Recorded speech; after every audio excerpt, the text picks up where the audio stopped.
Fala galera, tudo bem? Professor Rafael Carlos de Sociologia da plataforma Gonçalves Dias, mais uma vez aqui com vocês e dessa vez para tratar do assunto ideologia e consumismo, beleza? Então já fica logo atento e atenta, pega teu caderno, tua caneta, teu lápis para fazer as anotações das dicas que eu vou te dar nessa aula de hoje. Fechado? Vou te dar um segundo para isso. Pronto, vamos lá. Começando com os tópicos da aula de hoje. A aula de hoje está dividida em 4 tópicos. No primeiro, eu vou dizer para ti o que é ideologia. Eu vou responder a pergunta, o que é ideologia. No segundo, a gente vai falar das funções da ideologia. Terceiro tópico, vamos responder a pergunta, o que é consumismo? E, no último tópico, faremos uma relação entre consumo e consumismo para você entender a diferença de uma coisa e outra. Fechado? Combinado? Então vamos lá começar a nossa aula com o primeiro tópico. E o primeiro tópico é para responder a essa pergunta. O que é ideologia? E eu vou logo te dizendo que existem 2 respostas possíveis, pelo menos. Existe uma resposta que vê a ideologia como uma coisa mais, entre aspas, neutra, e existe outra resposta que vê a ideologia de uma perspectiva mais crítica, beleza? Então vamos lá, vamos tentar responder das 2 maneiras. Olha só. O termo ideologia, em sua gênese, ou seja, no momento em que ele foi criado, no início do século XIX, ideologia designava um estudo científico das ideias. Vamos devagar? Lá no início, quando surgiu a palavra, ideologia tinha o sentido de estudo científico das ideias. Como as ideias se formam e também que fenômenos incidem para essa formação das ideias. Pesquisa empreendida pelo pensador Destutt de Tracy, que é um pensador ainda da fase final do iluminismo, beleza? É ele que inventou, que cunhou na filosofia esse termo ideologia.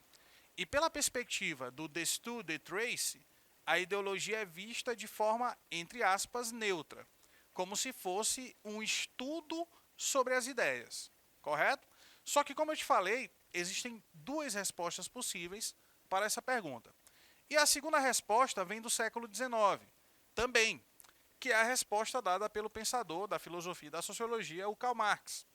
Karl Marx ele vai cunhar, vai criar uma conceituação mais crítica sobre o termo ideologia, que vai fugir um pouco daquela...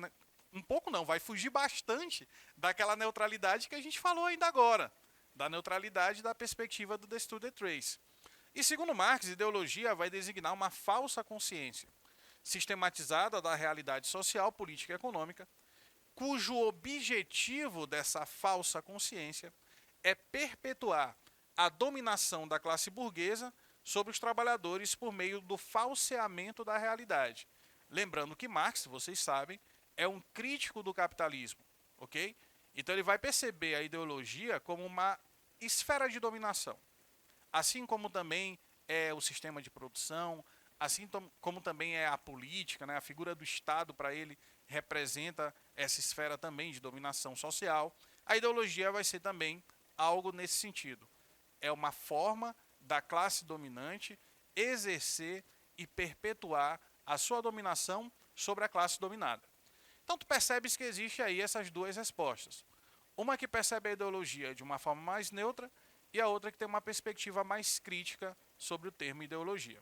As 2 respostas estão corretas, ok? Tanto a do Destutt de Tracy, quanto também a do pensador Karl Marx.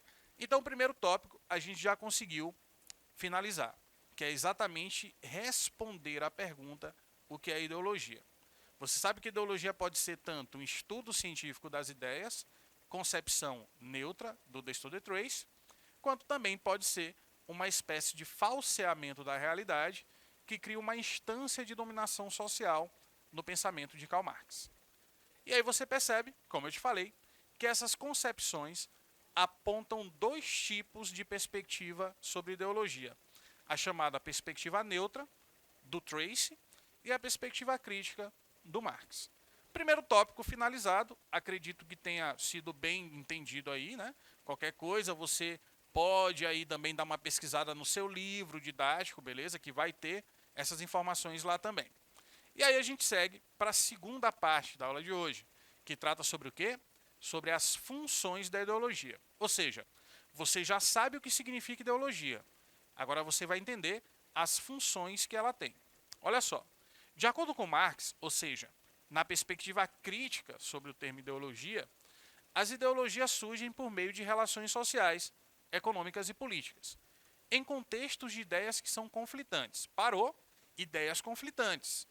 Ou seja, Marx está percebendo a construção dessas ideias dentro de um ambiente antagônico, de um ambiente onde existe ali uma diferença de classes, de grupos sociais, contradições e contrastes sociais manifestos em desigualdade de recursos, de direitos de acesso a bens e serviços. Se a gente lembrar do pensamento de Marx, a gente vai conseguir situá-lo no capitalismo industrial, do século XIX principalmente.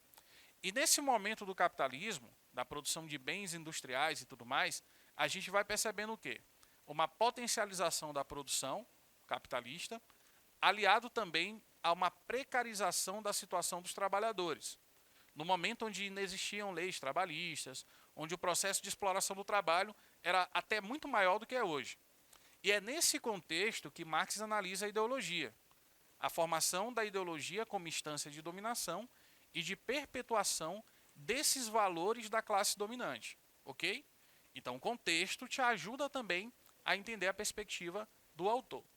Portanto, as ideologias podem ter por finalidade, segundo Marx, naturalizar conflitos para que eles sejam considerados aceitáveis. Lembra que eu te falei de uma situação antagônica? Classe dominante, classe dominada, burguesia, proletariado? Muitas vezes, na visão crítica, que é a visão de Marx, a ideologia ela vai surgir para naturalizar essas diferenças. Entendeu? Para dizer assim, ó, existe o pobre, por exemplo, só que isso é uma coisa natural, porque sempre existiu. E aí você esvazia o teor crítico de análise sobre a desigualdade ou a pobreza, naturalizando a figura do pobre e a própria pobreza em si. Quando você naturaliza isso e considera que é uma coisa normal, portanto natural, você esvazia a discussão sobre o assunto. E a partir do momento que essa discussão torna-se esvaziada, as pessoas absorvem isso como verdade, como algo que não tem que ser debatido ou questionado, porque é desse jeito mesmo. A gente pode citar outro exemplo relacionando a figura da mulher na sociedade. Então, durante muito tempo, se naturalizou a função feminina, a posição feminina, como uma posição secundária, complementar à figura do homem. E isso foi absorvido, de certa forma, por uma parcela muito grande da sociedade. Daí se constrói, por exemplo, a visão machista sobre o mundo. Essa diferença que existe entre os gêneros, né, entre o masculino e o feminino, na questão dos espaços sociais. É uma forma também de naturalizar um preconceito e de transformar isso em uma coisa que é facilmente absorvida pela maioria das pessoas. E aí a gente esvazia a crítica ou debate sobre o assunto a partir do momento que isso se torna naturalizado, ok? Na tentativa, essa naturalização é na tentativa de normalizar, justificar, amenizar ou até mesmo ocultar, deixar oculto, escondido, as tensões sociais. Lembra que a gente está falando aqui da perspectiva do Marx. Marx é um crítico do sistema capitalista. Ele fala sobre a luta de classes, né? O antagonismo de classes. E aí, muitas vezes, para ocultar a existência dessas tensões, é que a classe dominante passa a exercer também um domínio ideológico, com o intuito, com o objetivo de naturalizar essas diferenças sociais, para que elas não sejam debatidas, discutidas, criticadas, mas que se absorva isso como uma coisa normal ou natural, certo? Assim, segundo Marx, elas contribuem, a ideologia, né? As ideologias contribuem para a manutenção e reprodução de determinado arranjo social. Grife isso aí, ou melhor, anota isso aí e destaca no teu caderno, tá? Olha só, as ideologias contribuem para a manutenção e reprodução de determinado arranjo social. Ou seja, elas fazem com que a sociedade perpetue determinados valores e continue a existir aquela dominação durante muito tempo, possibilitando que aqueles que de alguma forma são prejudicados, a classe dominada, e poderiam insurgir-se, se revoltar contra a classe dominante, enxerguem-no como bom ou como impossível de ser modificado. Observem aquela estrutura social como algo que já foi naturalizado. Portanto, não vai mudar, a vida é assim mesmo e vai continuar sendo. É esse pensamento que a ideologia, muitas vezes, visa construir. A ideia de que as coisas não vão mudar, elas são como são. E aí, como eu te falei, isso esvazia o debate acerca das diferenças, das contradições, das tensões que existem na sociedade. E aí, dentro desse aspecto ligado à lógica do capitalismo, da produção e etc., que a gente falava ainda há pouco, né? Principalmente do capitalismo industrial para os dias de hoje, do século XVIII, XIX até os dias atuais, a gente vive numa sociedade que construiu uma certa ideologia voltada para o consumo. Até porque o consumo é uma das características fundamentais do capitalismo. Se não há consumo, não tem como o capitalismo continuar existindo, não tem como continuar, metaforicamente, girando a roda do capitalismo, fazendo com que o sistema se desenvolva, entendeu? E aí o consumismo refere-se ao ato de comprar, ressaltando a especialidade da ausência de necessidade por parte do comprador em grande parte das negociações. Eu vou explicar de outra forma. A gente começa a falar de consumismo a partir do momento que o consumo deixa de ser o consumo consciente. Prof, o que é consumo consciente? É quando você tem uma necessidade e para suprir aquela necessidade, você consome alguma coisa. Vou te dar um exemplo. Você está com sede e para suprir a sua sede, você toma um copo d'água.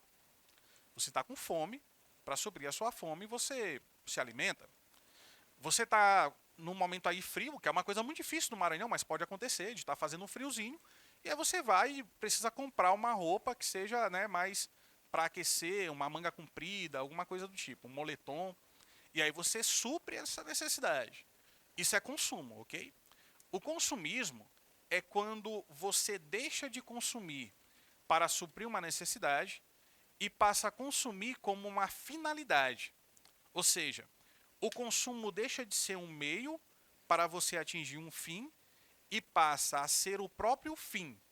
Aí você não compra mais um moletom para se proteger do frio. Você compra um moletom porque você cria a necessidade de comprar o moletom. Ponto. Entendeu? O consumo passa a ser a própria finalidade do ato da compra. Ele não passa a ser um meio para atender uma necessidade, mas é uma finalidade em si mesmo. Isso acontece muito, se você perceber, quando a pessoa está triste, por exemplo. Fala assim, nossa, eu estou muito triste, aconteceu alguma coisa muito ruim.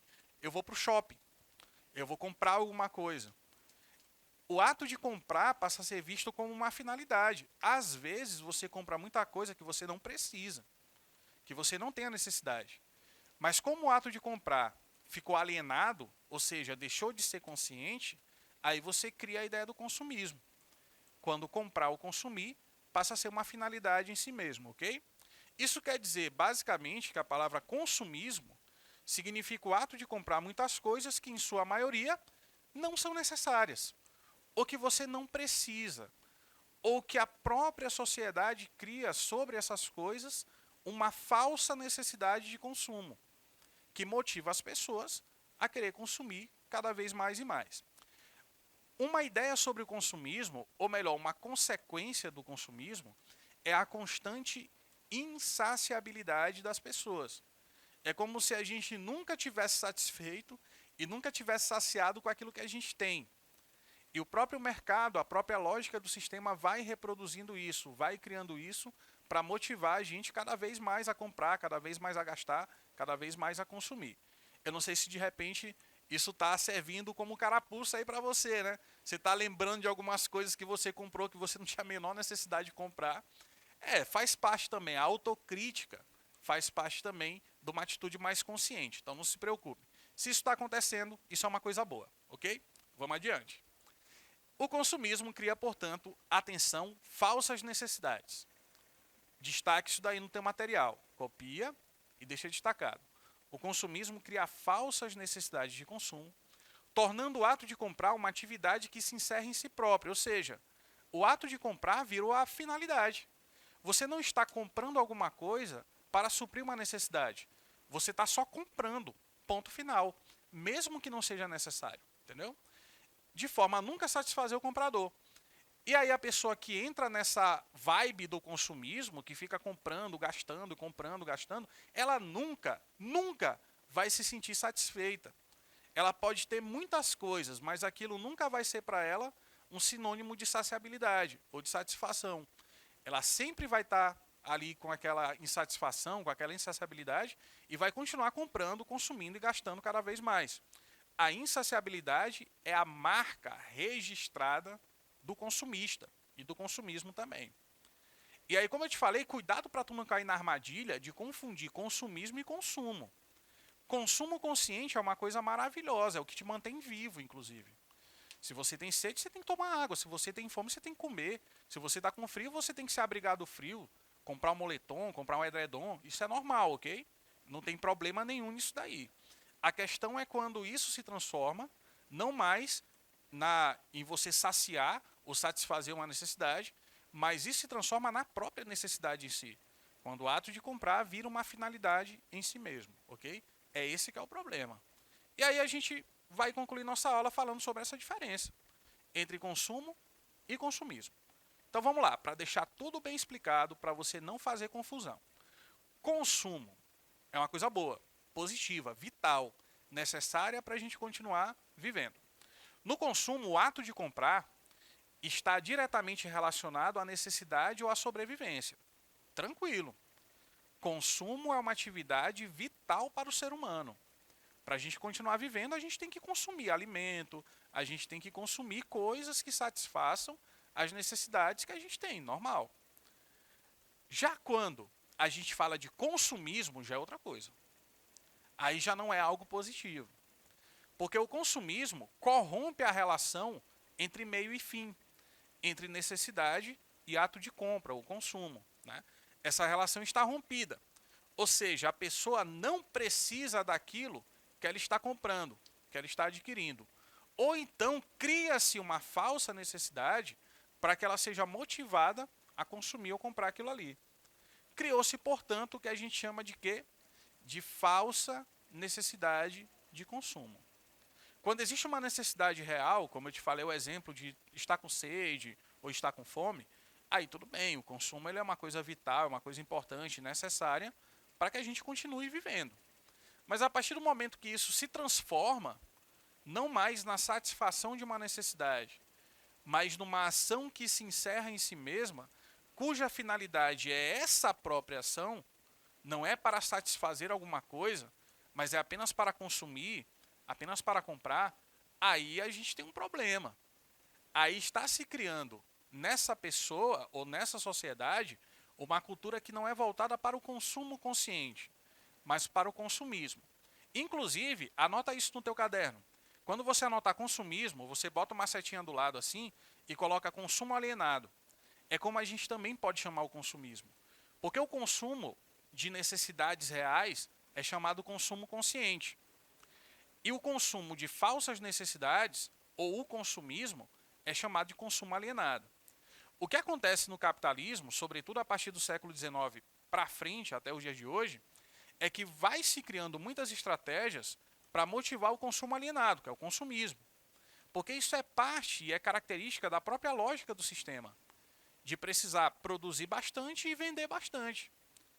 Entendeu? Ou seja, é algo que é inerente às características do próprio capitalismo, mas que também vira uma certa armadilha para as pessoas, né?